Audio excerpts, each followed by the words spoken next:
TV Computer Service မှာကြည့်လို့ပါတယ်ကဲဒီကောင်လေးကတော့ကျွန်တော်တို့ Acer No Power လေးပေါ့နော်ကျွန်တော်ဟိုနေ့ကတင်ထားတဲ့ LED 9531P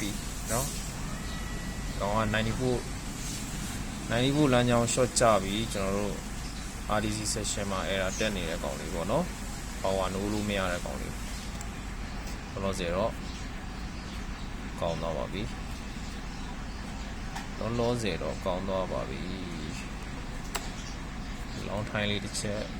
ပြန်ဆန်းရမယ်လောင်းထိုင်းလေးတစ်ချက်ပြန်ဆန်းရပါမယ်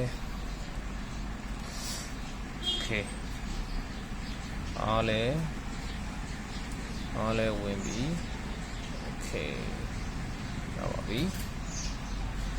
ရပါပြီ